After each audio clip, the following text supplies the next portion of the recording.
တိုက်ခိုက်တော့ပဲဝေးရကိုပြန်သွားတာပေါ့ကျွန်တော်တို့ကလည်းတိုက်ခိုက်ချင်းကိုရက်ပြီးကြည့်လိုက်တော့ထူးဆန်းတဲ့နောက်ထပ်မြင်ကွင်းကိုလည်းတွေ့ရတယ်တောင်ပန်တစ်ပြန်းပြန်းခတ်တန်ကြပြီးတော့လဲတံမြာသီးအကြီးအရွယ်မျက်လုံးကြီးနှလုံးငါးပိတ်တာခန့်ခန္ဓာကိုအရွယ်စားနေနှုတ်သီးခြုံကောက်ကောက်ကြီးတဲ့ခေါင်းကျဲတဲ့ပါဇက်ရှိတဲ့ငှက်ကြီးတစ်ကောင်ကလည်းကျွန်တော်တို့တိုက်ခိုက်နေတဲ့ထူးဆန်းတဲ့အကောင်များကိုလိုက်ယူဖမ်းစားပြီးတော့လေစားတောက်နေတဲ့မြင်ကွင်းကိုတွေ့ရတာပေါ့ထူးဆန်းတဲ့အကောင်များဝေးသွားသလိုငှက်ကြီးကလည်းထိုးကောင်များနောက်ကိုလိုက်သွားရင်ဝေးသွားခဲ့ကျွန်တော်တို့ကလည်းအေးစိတ်နေတဲ့ရာသီဥတုကိုချွေးဆုပ်ပြီးတော့အခြေအနေစိတ်ချတော့မှခြေပြစ်လက်ပြစ်ထိုင်ချလိုက်တာပေါ့မရဏတော့အဝင်ကြိုးစိုးပုံကလည်းကျန်းလိုက်တာဗျာဟုတ်ပါရန်တော်ရသေတော့မလို့ပဲအဲ့ငှက်ကြီးသာရောက်မလာရင်တော့မလွယ်ဘူးအမောင်ထဲမှာအယောင်တောက်နေတဲ့ငှက်တွေကလည်းသားစားကောင်နေလားမသိပါဘူးဟုတ်တော့တယ်ကိုသားကညပိုင်းမှာထွက်ပြီးတွေ့ရမှာကြုံရသားကောင်ကိုလည်းအမဲဖြက်ပြီးစားတော့ကြပုံရတယ်အမဲလို့မင်းရဲ့ကျိုးတက်ထားအစွမ်းအခုထိကောင်းနေတော့မှလားလေးကျင်ဖြစ်သေးလားမလေးကျင်ဖြစ်တော့ပါဘူးကိုကြီးဟာဒါပေမဲ့လည်းအစိုးရတွေ့ရတဲ့ထူးဆန်းတဲ့အကောင်တွေကိုတနက်ထက်ထိရအောင်တိုက်နိုင်မယ်ထင်လို့ပြန်သုံးကြည့်လိုက်တာဗျမင်းလက်နဲ့ကကြောက်စရာကြီးကွာမင်းလို့အဲ့ဒီလက်နဲ့ပြန်သုံးလေအချိန်နေတိုက်ဆိုင်ရင်တော့ပြန်သုံးရမှာပေါ့ကိုသားပါရကိုမင်းလို့ကျိုးတက်ထားသုံးတဲ့ပညာတော်ရုံလို့မရဘူးဗျမသုံးတဲ့ရန်သူကိုမထိပဲကိုဟာကိုထိသွားနိုင်တယ်ဗျအားလုံးကလည်းမဲလုံးဝိုင်းပြီးတော့ချီးကျူးပြောဆိုကြတော့မဲလုံးမှာလည်းရှက်ဟန်ပြုံးနေတာပေါ့မနက်စာကိုချက်ပြုတ်စားတော့ပြီးတော့အလင်းရလာတဲ့အခါမှာတော့ကျွန်တော်တို့လူစုကလည်းခီးဆက်ကြရပါတယ်ကြည်လီယာမြင်ကွင်းနဲ့လည်းမြူနှင်းနေဆိုင်မရဏတောအတွင်းနဲ့ဝင်ရသည်ကလည်းတာရဲအတွင်းနဲ့ဝင်ရတယ်လို့စိတ်တွင်းနဲ့ခံစားကျွန်တော်ရဲ့လူစုကလည်းမျက်စိဖွင့်နားဆွင်ပြီးတော့သတိနေထားနဲ့ရှောက်ခဲ့တာပေါ့ကျွန်တော်တို့ဖြတ်တန်းခဲ့မှုတဲ့သားစားငါးများရှိရာချောင်းကိုလည်းနေ့လယ်ပိုင်းချိန်မှာရောက်ခဲ့ကြတယ်ဟာဒီချောင်းကဘလို့ဖြစ်သွားတာလဲဟုတ်ပါအရင်ကရေကဒူးစစ်လောက်ပဲရှိတာ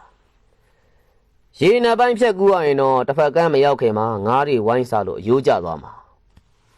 ကျွန်တော်တို့ရှေးရခင်ကလည်းအသားစားငါးများရှိရာချောင်းကိုဖြတ်စင်ရလဲရေကဒူးထီတာနှက်ပြီးတော့အသားစိမ်းများကိုလည်းဘေးတစ်ဖက်တစ်ချက်စီကိုပြစ်ပြီးတော့သွေးနှံပြီးပြေးလွှားရင်ဖြတ်ကူးကြတဲ့ချောင်းကအခုလိုမဟုတ်တော့ချောင်းကပိုကျဲသလိုရေကလည်းနမ်းမဲ့ပုံစံအချိန်နဲ့စီးဆင်းနေတဲ့ချောင်းကြီးအဖြစ်လည်းပြောင်းလဲနေပြီတောင်ကျချောင်းမြောင်းတွေကလည်းပြောင်းလဲတတ်တာမင်းတို့လည်းအသိပဲလေကွာဒါဆိုဒီချောင်းမှာသားစားငါးတွေရှိသေးလားမသိဘူးစမ်းကြည့်ရမှာပေါ့မဲလုံးရတာဝကလည်းကျွန်ုပ်လုပ်တယ်လို့ပုတ်တင်ညိုတကောင်ကိုရှာဖမ်းရေစက်အနီးပြေးချလိုက်တော့လဲစက္ကန့်ပိုင်းမကြာလိုက်ချိန်မှာသားစားငါးများလည်းအုပ်လိုက်ရောက်လာပုတ်တင်ညိုအစနာပင်ရှာမရတော့ကဲတစ်ဖက်ကန်းကိုတော့ဖောင်ဖွဲ့ပြီးဖျက်ရလိမ့်မယ်ဟိကဲဖောင်ဖွဲ့ဖို့အတွက်အားလုံးဝိုင်းပြီးလောက်ကြရအောင်ကျွန်တော်တို့လူစုကလည်းဖောင်ဖွဲ့ရန်ဝါသစ်နွယ်ပင်များကိုခုတ်ဖြက်ကြပြီးတော့ကန်းဆက်မှာစောက်တာပေါ့အားလုံးကလည်းတွေ့ကြုံရှိကျွမ်းကျင်ကြသူများမလို့လည်းမကြမီချိန်မှာလူလေးယောက်ဆက်နဲ့ဖောင်တစည်းကလည်းရုံလုံးကြွပေါ်လာခဲ့အထုပ်ပိုးများတော့ဖောင်လေမှာစုတင်ကျွန်တော်တို့ကလည်းဖောင်ကိုရေထဲတွန်းချထိုးဝါကိုစီကန်ပြီးတော့လဲဖောင်တောင်းတနေရာစီမှာနေရာယူတစ်ဖက်ကန်းကိုလည်းထိုးဝါထောက်ပြီးတော့ရေစည်းနောက်ပါမသွားစီရင်အားကုန်သုံးပြီးတော့လှုပ်ဆောင်ကြဟာအတော်အတင်းရဲတဲ့ငါးတွေပါလားကွာဟုတ်ပါကွာလူသားရေအောက်ရောက်သွားရင်မလွယ်ဘူးအသားစားကျူးတဲ့ကောင်တွေပဲအဲ့ကောင်လေအာယုံမများနေနဲ့ဖောင်တစ်ဖက်ကန်းကိုအမြန်ရောက်ဖို့လိုတယ်အသားစားငါများကလည်းအတင်းရဲလွန်းလာပါလေရေစည်းနောက်ကိုဖောင်မပသာသွားစီရင်ကျွန်တော်တို့စူးစမ်းနေစဉ်မှာတော့ဖောင်ကဘေးတစ်ဖက်ချက်စီကိုရေစည်းနဲ့ရွေးကစောင်းသွားချိန်ဖောင်မော်လည်းငါး3-4ကောင်ခုန်တက်လာကြတဲ့အတွက်ကျွန်တော်လူများကလည်းငါးများကိုရေထဲကန်ချရင်ပြောနေကြဖောင်ကလည်းရေစည်းနဲ့မျောသွားတဲ့အတွက်ကျွန်တော်ကလည်းအားလုံးကိုသတိပေးစကားပြောရင်းနဲ့တစ်ဖက်ကန်းကိုဖောင်ရောက်တော့မှတက်ပြင်းချနိုင်တော့တာပေါ့ဟာရုပ်ကိုကြက်သေးတုံးနေကွာမီးဖုတ်ပြီးတော့အရင်နဲ့မီးပြရမယ်အရွယ်စားငါးချက်သားခန့်ငမန်းလိုသွားများနေလဲသားစားငါးတကောင်ကိုတာဝနင်းသက်ထားရနေယူကြည့်ရင်ပြောနေတာပေါ့သားစားငါးပေါ်တဲ့ချောင်းတခြားငါးတွေမရှိဘူးတအားစားလာရင်လဲသူတို့ချင်းတောင်မှပဲတိုက်ခိုက်ပြီးတော့စားကြတဲ့အကောင်တွေကြောက်စရာသားစားငါးဘလူးတွေပဲက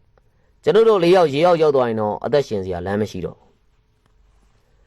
့အသားစားငါးဘလူးတွေကိုကြည့်ပြီးတော့လဲအားလုံးကြောချမ်းကုန်ကြတာပေါ့ကျွန်တော်တို့ကလည်းခဏတစ်ဖြုတ်အမောဖြေနိုင်နေနဲ့ဖောင်ကိုလည်းကန်းဆက်မှာကြိုးချီထားရှေ့ကိုလည်းခီးဆက်ခဲ့ကြတာပေါ့ကျွန်တော်တို့ဖေးကလည်းမြေအောင်ဘဒူချင်းတစ်ချင်းကိုတွေ့ရတာကြောင့်ဘဒူချင်းကိုရှောင်ရှားပြီးသွားခဲ့ကြတယ်ဘဒူချင်းကလည်းမြေမြကျယ်ဝန်းရှိတာမသိတာကြောင့်လည်းဘေးဘက်လေးကိုအလေးချိန်များတဲ့ကြောက်တုံးများကိုလှည့်ပြီးစမ်းသက်ကြည့်တော့အသားစားဘဒူများကလည်းစင်လိုတတ္တဝါမျိုးတောင်နိုင်ဝက်တနာရီချိန်တွင်အယိုးကြအောင်စားနိုင်ကြောင်းလည်းသိရတယ်လေ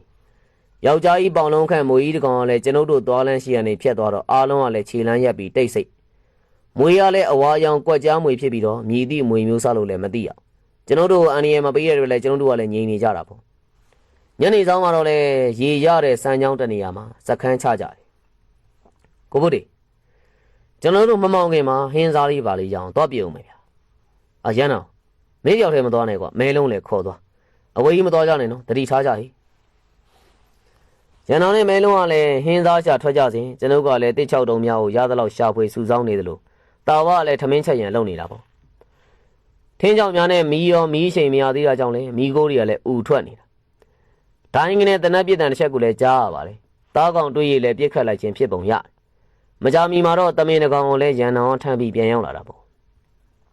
ဟာတဲ့ဟုတ်ပါလားကွာတနေ့ကုန်ခြေတို့မတက်ရှာရင်တောင်သားကောင်တွေးကိုမသေးကြတော့ဘူးမင်းတို့ကလည်းအချိန်ခဏလေးနဲ့သားကောင်ရလာတယ်ကျွန်တော်တို့ကံကောင်းတယ်ဗျတမင်တော့ကတော့ကံဆိုးတယ်ပြောရမယ်သွားပြီးတော့မကြောက်ဘူးဗျဟိုတစ်ပင်တစ်ပင်အောက်မှာဝစ်အိမ်နေတဲ့ဒီတမင်ကိုတွေ့ရတာကိုမဲလုံးပြစ်ခိုင်းပေမဲ့သူကလည်းကျွန်တော်ပဲပြစ်ပါဆိုလို့ပြစ်လိုက်တာပြောအနေအောင်ကွာ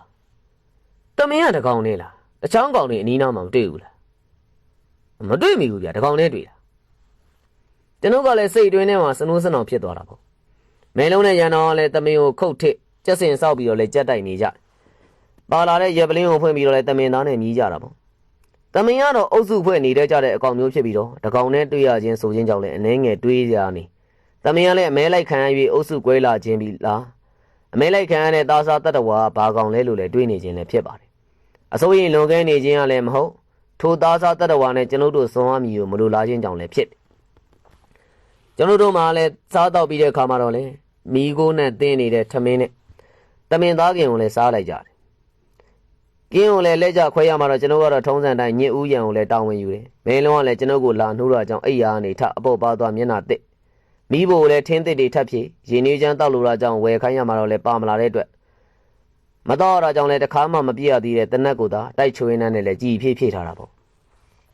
နဖိုးစီတာမီကိုတက်ပြီးတော့လည်းစခန်းပတ်ပတ်လည်းဘေးတစ်ဝိုက်ကိုလိုက်ကြည့်နေတယ်စိတ်ချရမှာပဲမိဖို့ပဲပြန်လာထိုင်လိုက်အဝေးကနေလည်းဝင်းပလီဦးတန်းနေကြားရတာပေါ့နင်းဆက်ကြတဲ့တဖြောက်ဖြောက်နဲ့ယာတီဥတို့ကလည်းအယိုးကွဲမတက်အေးစိတ်နေတာကြောင့်လဲလက်ဖွားနှစ်ဖက်ကိုလည်းမီးဖို့ပေါ်တင်ပြီးမီးလုံနေလိုက်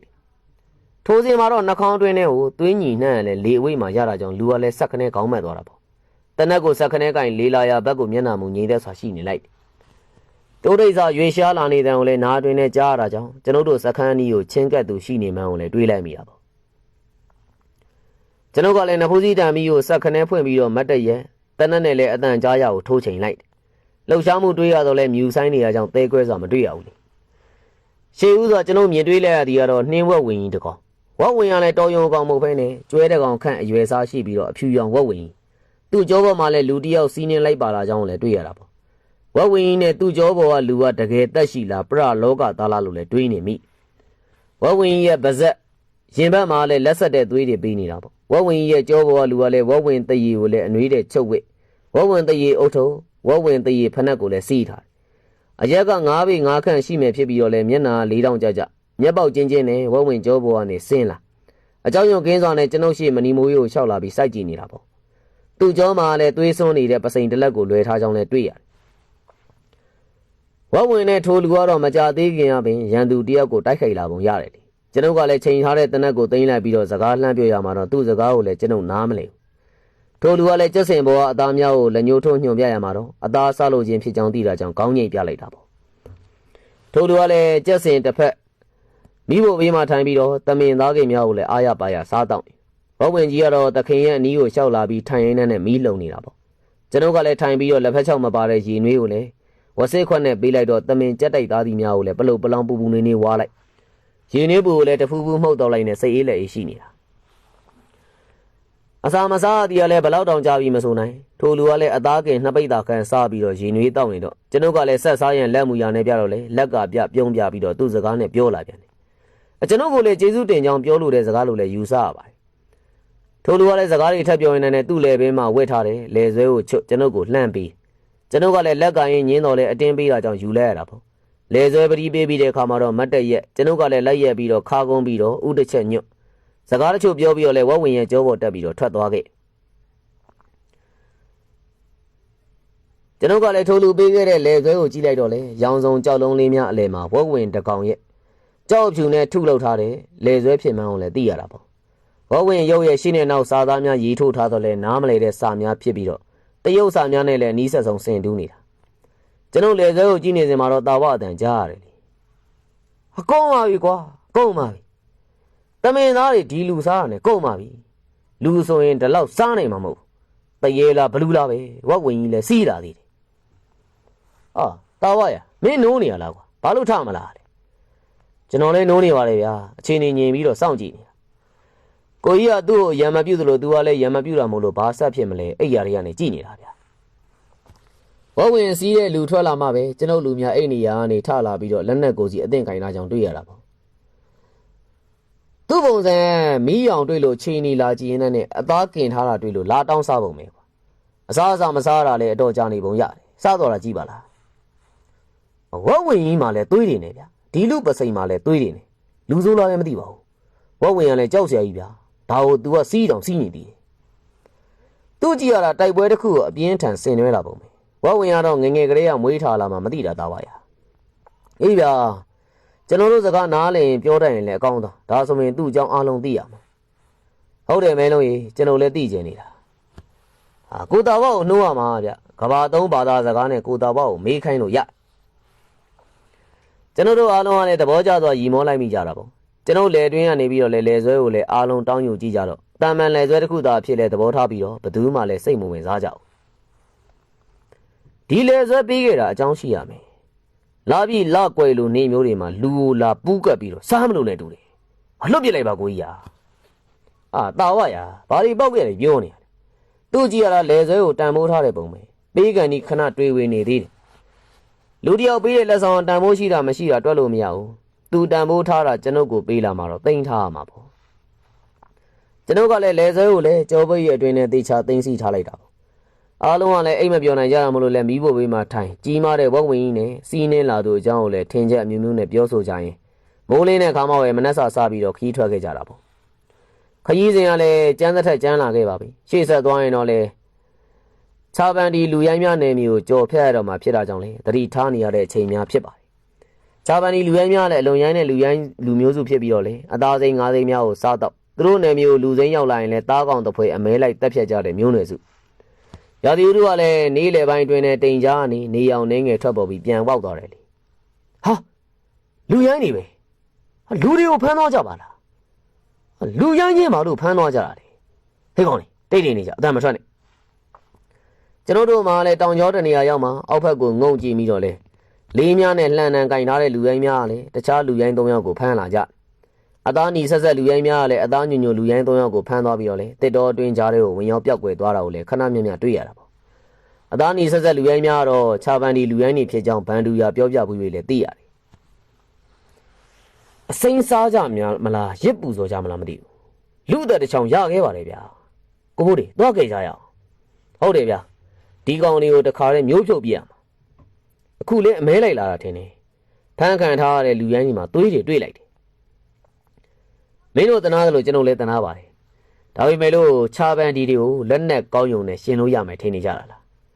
တော်ရင်းနေတာမလို့လဲတရိษံနေလို့အနက်ခံအကြားအာယုံတအားကောင်းတယ်တော့ကလည်းသူတို့တော့မလို့ကျွမ်းသလားမမင်းနဲ့ပြေးလွှားတာလည်းကျွန်တော်တို့ရဲ့နှစ်ဆလောက်မြန်မယ်လေးများပြစ်တာတွေကလည်းတဟားလက်မန်းတစ်သူတို့အကြောင်းလည်းဘန်ဒူယာပြောဘူးသလိုမင်းတို့လည်းကြုံဘူးတာပဲအစိုးဆုံးကတော့သူတို့လူတယောက်ကိုတတ်မိရင်ရေဆုံးမြေဆုံးလိုက်ကြတော့မင်းတို့ကဲကျင်တဲ့ဆန္ဒရှိရင်တော့ကျွန်တော်ကမငင်းပါဘူးဟာဘာဖြစ်ဖြစ်ဗျာနောက်ခါလားနောက်ခါရှင်းမို့ကဲမယ်ဗျာကဲတဲ့နဲ့ကိုကြီးဖို့တွေကျွန်တော်တော့ကဲမယ်ဗျာကျွန်တော်လည်းမျက်စိရှိမှမတရားတာမြင်နေရပြီးတော့ဘာမှလုံမပေးနိုင်နိုင်မျိုးတော့အဖြစ်မခံနိုင်ဘူးကဲမယ်ဗျာမင်းတို့မှအဲ့ဒီလိုစိတ်တဲ့မျိုးရှိရကျွန်တော်ဝမ်းသာမဆုံးဘူးအဖမ်းခံထားရတဲ့လူရိုင်း၃ယောက်အတွက်လေသူတို့လွတ်မြောက်เสียမျှော်လင့်ချက်မဲ့နေလိမ့်ကျွန်တော်တို့ကသူတို့လွတ်မြောက်ရအတွက်မျှော်လင့်ချက်ဖြစ်ပေးလိုက်ကြတာပေါ့အားလုံးကလည်းတယောက်ကိုတယောက်ကြည့်ပြီးတော့ပြုံးလိုက်မိကြတာပေါ့တောင်ကျောကနေစင်တောင်အောက်ကိုရှောက်လာပြီးတော့လေလူရိုင်းများသွားရလမ်းကြောင်းတိုင်းခြေရခံပြီးလိုက်ခဲ့တနာရီကျော်ခန့်ခြေရကောက်သွားနေတဲ့ရှေ့ရသွားနေတာကျွန်တော်ကလည်းရက်ပြီးတော့မိခိုးတွေဥထွက်နေတဲ့တစ်တော်တနေရာကိုလက်ညှိုးထိုးညွှန်ပြတာပေါ့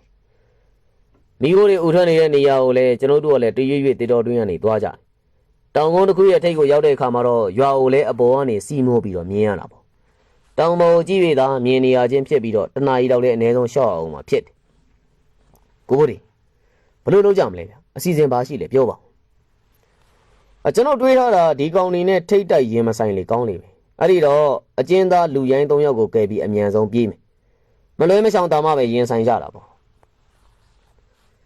တယောက်2ယောက်လောက်ကိုတနက်နဲ့ပြစ်လိုက်ရင်ဒီကောင်တွေကြောက်သွားမယ်ထင်ပါလေသူတို့မှလည်းတန်တယ်ပစ္စည်းဆိုလို့ဓားတော်မှမတွေ့ရဘူးပြောထားပြီးပြီလေသူတို့လူတယောက်ကိုသာတတ်မိရင်ကျွန်တော်တို့နောက်ကိုလိုက်လာကြတော့မှာအကျဉ်းသားလွတ်ပေးလိုက်ုံလောက်နေရတော့အဲ့လောက်ပြဿနာမများဘူးမဲလို့သူတို့ကြည့်ရတာလူမဲမြင်မှုပုံမရဘူးဗျမင်းလို့မင်းလူရိုင်းလိုဝယ်စားပြီးတော့လှန့်ကြည့်ပါလားအရေးတဲ့ပေါက်ကြရတယ်ပြောမနေသမှနဲ့တာဝရကဲရွာနာသွားမယ်အချိန်နေလေ့လာမယ်ရွာနဲ့နီးလာရင်ကင်းသမားကိုအဓိကထားပြီးတော့ရှာတစ်ပင်တွေပေါ်မှာရှိနိုင်တယ်ကျွန်တော်တို့ကလည်းရွာနဲ့ဖြည်းဖြည်းချင်းနီးကက်လာခဲ့ကြပြီကင်းသမားကိုမတွေ့တဲ့အတွက်လည်းကံကောင်းတယ်ဆိုရမယ်တခြားသူများကိုလက်ကပြပြီးနေခဲ့ရန်ပြောပြီးတော့ကျွန်ုပ်ကလည်းရွာနီးကိုနီးနေသမျှနီးစီရန်တိုးကက်ရှေ့ဆက်သွားရင်မပြစ်တဲ့ခါမှပဲရက်လိုက်တာပေါ့သိရွံမိုးသိရွက်ကာထားတဲ့မြေဆိုင်အိမ်ငယ်လေးများကိုတွေ့ရတယ်အိမ်ခေါင်မိုးများစီကနေမိခိုးတွေဥထွက်နေရတွေ့ရသလိုသူတို့ဘာသာစကားနဲ့စကားပြောတဲ့နေကိုလည်းတစ်ချက်ကြားရတာပေါ့ကျွန်ုပ်ကလည်းနောက်ကိုပြန်ဆောက်ပြီးကျွန်တော်လူများရှိရာကိုပြန်လာခဲ့ညအမောင်တီဆောက်မှဖြစ်ပြီးတော့လေအစပထမရက်ခဲ့တဲ့တောင်ကုန်းရှိရာကိုပြန်ထပ်ခဲ့ကြပြီးတော့လေအမောင်လာမဲ့ချိန်ကိုစောင့်နေတာပေါ့ကျွန်တော်တို့ငြိမ်သက်စွာထိုင်နေကြစဉ်မှာတော့လေလေပြင်းတိုက်ခတ်လာပြီးတော့မိုးချင်းဆန်နေကြတယ်ကောင်းကင်မြေမှာလည်းမဲမောင်နဲ့တိမ်ဆိုင်များလည်းတက်လာတာပေါ့မိုးရောင်မဲမထင်တော့လဲမိုးကလည်းမရွာမိုးချင်းလျက်သာရှိကျွန်တော်တို့ကလည်းညမောင်တီစောင့်ရံမလို့တဲ့အတွက်တောင်ပေါ်ကနေစင်ရွာနီးကိုချင်းခဲ့တာပေါ့ရွာနဲ့နီးတဲ့ဆုံတစ်တော်အတွင်းထဲကနေရွာကိုကဲခတ်ကြစဉ်မှာရွာလူရိုင်းတို့ကလည်းထွက်လာတာမြင်ရပြီးတော့တစ်ပင်များကိုကွယ်ပြီးတော့ခန္ဓာကိုယ်လည်းဝှက်ထားလိုက်ကြတယ်ကျွန်တော်တို့ပုံကွယ်နေရနေစက်ကြည့်နေရမှာတော့ချာပန်ဒီလူရိုင်းများကြမှာဖမ်းလာတဲ့လူရိုင်း3ယောက်ပါလာကြောင်းလည်းတွေ့ရတာပေါ့သူတို့ကလည်းရွာကနေထွက်လာကြပြီးတော့တခြားတစ်ဖက်တစ်တော်စီကိုဝင်သွားတော့ကျွန်တော်တို့ကလည်းချိန်မဆိုင်တော့ပဲလူရိုင်းများနောက်ကိုလိုက်ရန်ကျွန်တော်လူတွေကိုအချက်ပြဘေးဘက်တော်တွင်းထဲကိုပတ်ပြီးတော့လည်းလိုက်ခဲ့ကြလေပြင်းတိုက်နေသလိုမိုးချိန်နေတာကြောင့်လှုပ်ရှားတန်ထွက်မှာတော့စိုးရင်စရာမလိုတဲ့အတွက်လည်းအမြန်ပြေးလွှားလိုက်ခဲ့ခြင်းပေါ့ကျွန်တော်တို့မှလည်းရွာဘေးဘက်တော်ကနေလူရိုင်းများနောက်ကိုလိုက်နေရတဲ့အတွက်အချိန်နှင်းငယ်ကြာသွားတော့လူရိုင်းများကိုလည်းမျက်ခြေပြက်သွားဘယ်နေရာလဲမှလည်းမသိစံတဝါဝါနဲ့တော်တွင်းနဲ့ရှောင်းနေကြစင်မှာတော့နာကျင်စွာအော်ဟဲလိုက်တဲ့အတန်တစ်ခုကြားရတဲ့အတွက်ကျွန်တော်တို့နောက်ကျသွားပြီလားလို့တွေးနေတဲ့စိုးရင်ပြီးတော့အော်တန်ကြားရစီကိုပြေးခဲ့တာပေါ့ပြေးလွှားနေတဲ့အော်တန်နေဆက်လက်ကြားရတာကြောင့်ကျွန်တော်တို့နောက်ကျသွားပြီလို့လည်းစိတ်မကောင်းဖြစ်ရတယ်လျှက်စီးတစ်ချက်အလက်မှာတော့တောတနေရာမှာလူရိုင်းများကိုတွေ့ရတာကြောင့်ထိုနေရာကိုဥတီတစ်ပင်များကိုကောက်ဝဲယူပြီးခြေတံလုံးနဲ့ကတ်ခဲ့တာပေါ့လူရိုင်းများကလည်းကျွန်တော်တို့ချင်းကပ်လာတော့မရိပ်စားမီသူတို့နေမီမှာလည်းသူတို့ကအင်အားကြီးဆုံးမို့လို့မြည်သူမှသူတို့ကိုဒုက္ခမပေးနိုင်လို့တွက်ဆထားပုံနဲ့တတိလက်လို့နေကြမိန်ပြပြလေးရအောင်မှမြင်လာတဲ့မြင်ကွင်းကလည်းသွေးပြက်စရာဖြစ်တယ်ညောင်ပင်ကဲ့သို့ကြီးမားတဲ့ယောက်ျားကြီး3ယောက်ဖန်ရှိတဲ့ပင်စီရှိတဲ့တစ်ပင်အောက်မှာချာပန်ဒီလူရိုင်း10ယောက်ကလည်းဖမ်းလာတဲ့လူရိုင်း3ယောက်ကိုတတ်ထားကြောင်းတွေ့ရတာပေါ့ချာပန်ဒီလူရိုင်း3ယောက်ကလည်းရဲရင်းမောင်ကြောက်သားလက်နဲ့လူရိုင်းအသေး3ယောက်ရဲ့လေပင်ကိုတယောက်တစ်ချက်ခုတ်နေတာဦးကောင်းပြက်သွားတဲ့အခါမှာတော့ဦးကောင်းပြက်ကိုလက်နဲ့ကိုက်မိုးပေါ်ကိုမြောင်ရင်းနဲ့အောင်မြင်စွာဝင်ကြွားတဲ့ပုံစံနဲ့အော်ဟစ်နေပြီးတော့တခြားရက်ကြည့်နေသူများကလည်းအော်ဟစ်ကြတယ်ခေါင်းပြက်ကင်ထားတဲ့လူ3ယောက်ကလည်းခေါင်းပြက်များကိုတစ်ပင်ကြီးအောက်မှာသွားထားကြတာပေါ့တစ်ပင်ကြီးအောက်မှာတော့လူဦးကောင်းကောင်များကလည်းစုပြုံလျက်ရှိနေခေါင်းပြက်နေတဲ့လူရိုင်း3ယောက်ရဲ့လေပင်နေရာနေသွေးတွေကလည်းပန်းထွက်နေကြသလိုခေါင်းဖြတ်သူခြာပန်ဒီလူရိုင်းတကိုယ်လုံးမှာလည်းသွေးများရေချိုးထားသလိုရှိနေတာပေါ့လူရိုင်း3ယောက်ကလည်းခေါင်းပြက်နေတဲ့အလောင်းကြီးကိုပြန်လာစောင့်ကြောက်ထိုင်ကြောက်ရဲရင်းနဲ့အလောင်းရဲ့ဝမ်းပိုက်ကိုခွဲ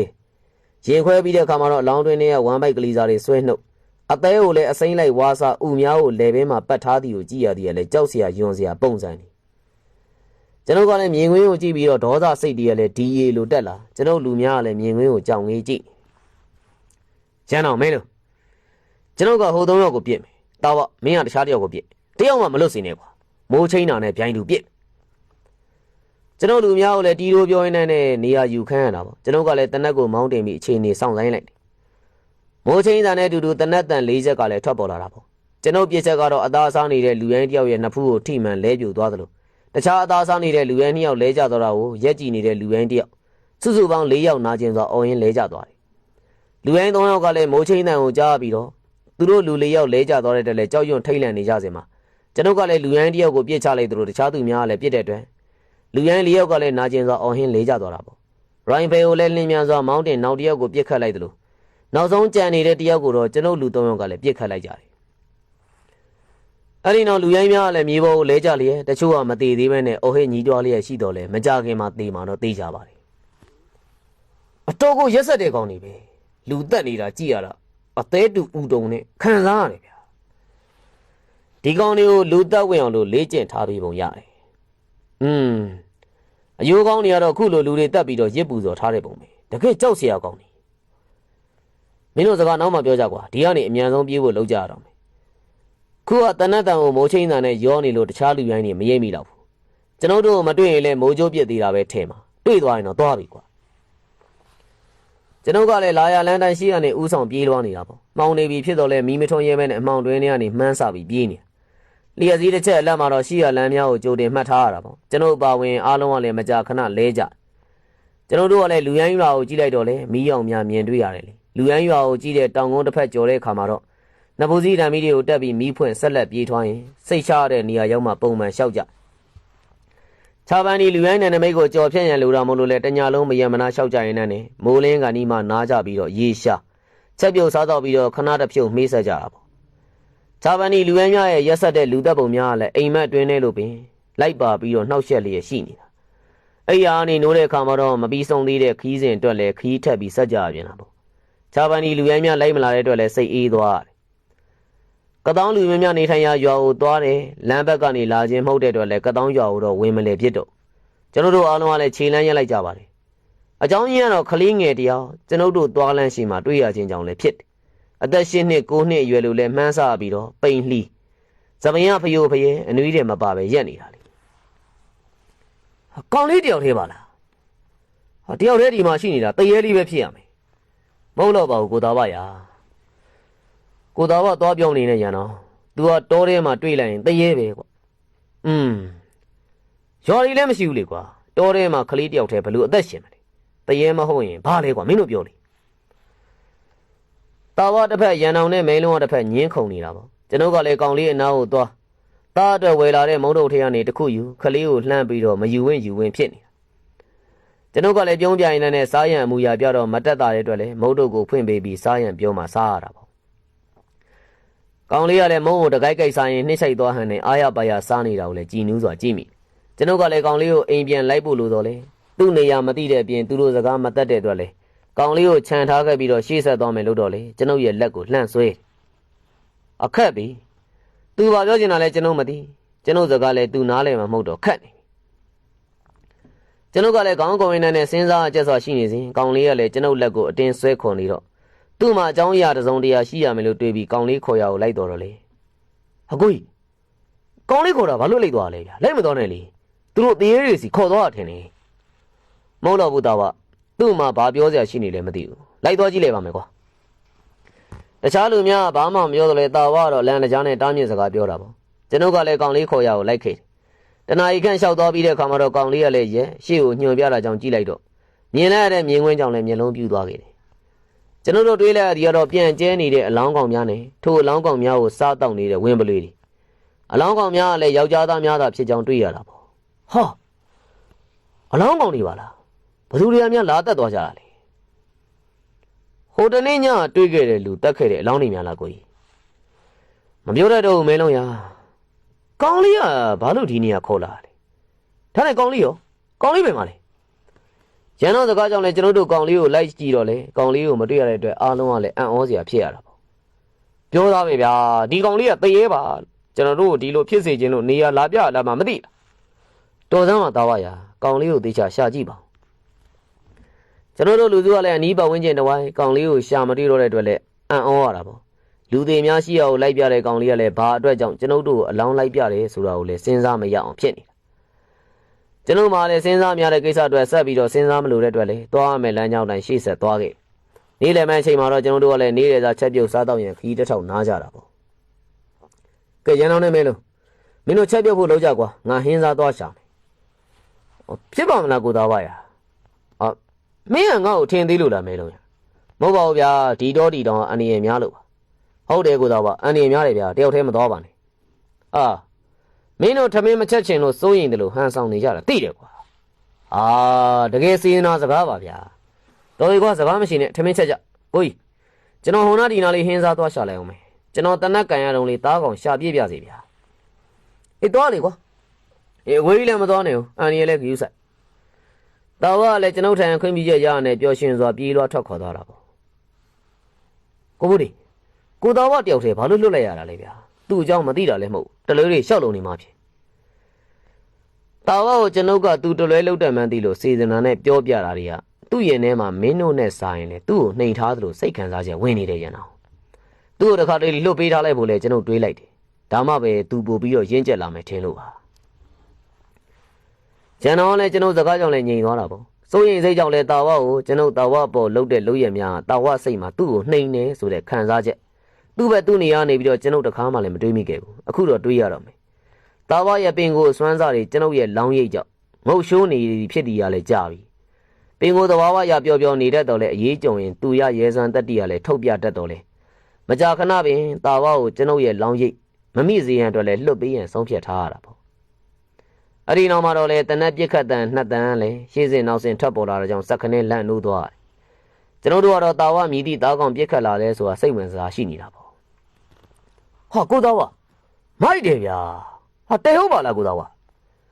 တားကောင်ထမ်းပြန်လာတဲ့တာဝါကလည်းသူ့ကိုပုတ်ခုံးပေါ်မှာထမ်းလာတဲ့တားကောင်ကတောင်စိတ်တကောင်ဖြစ်ကြောင်တွေ့ရတဲ့အတွက်ကြံတစ်ယောက်ကလည်းတာဝါကိုချီးကျူးတာပေါ့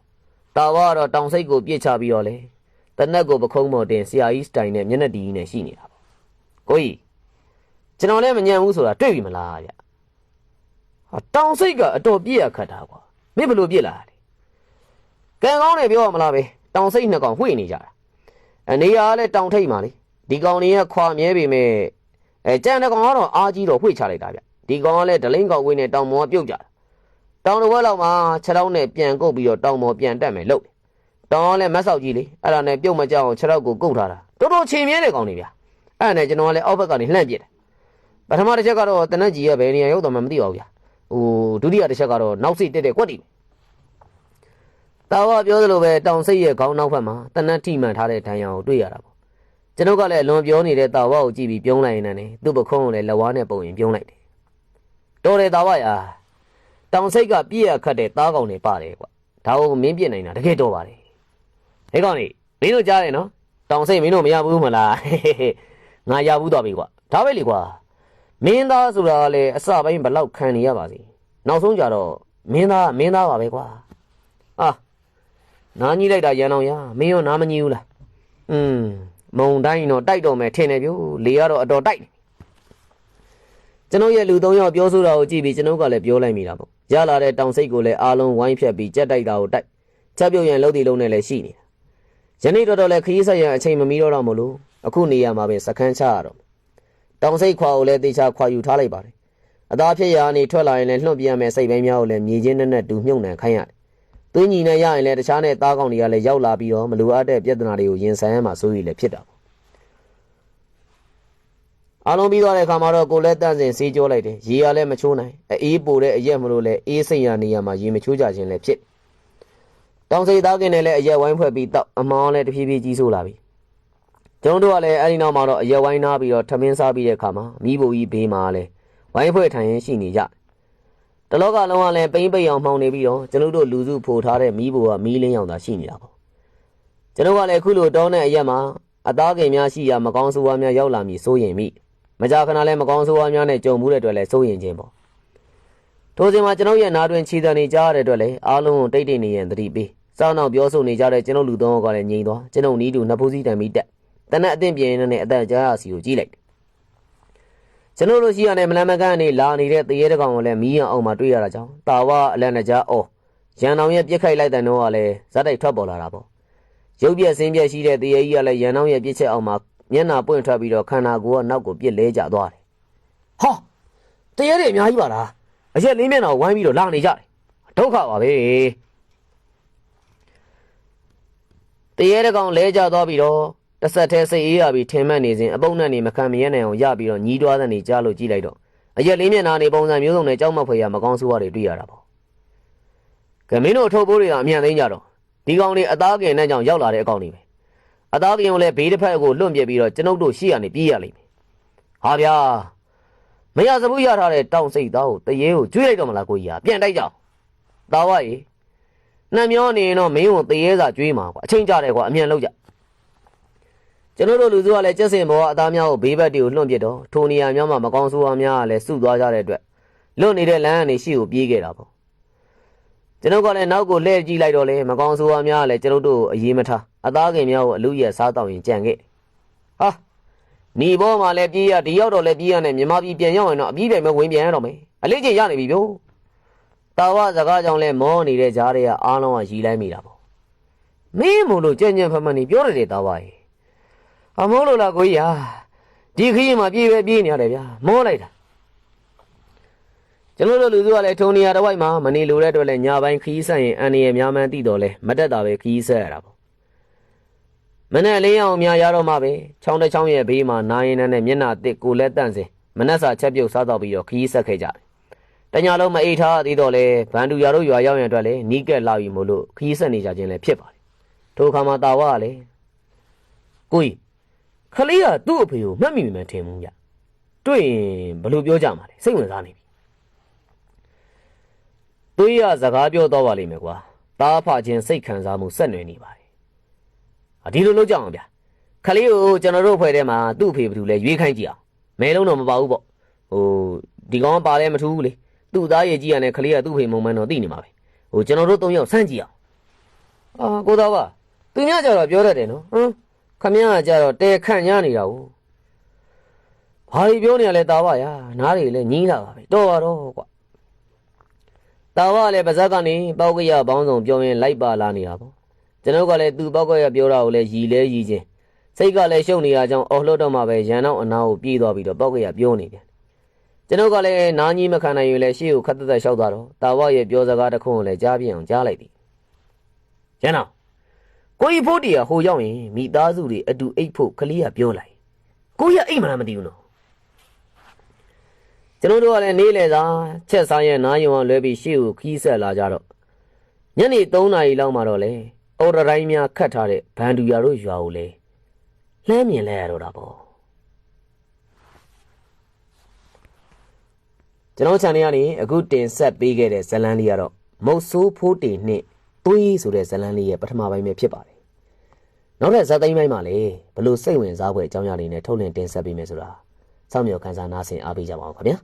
နားဆင်အားပေးကြတဲ့ပရိသတ်များအားလုံးအထူးပဲကျေးဇူးတင်ရှိပါတယ်ခင်ဗျာ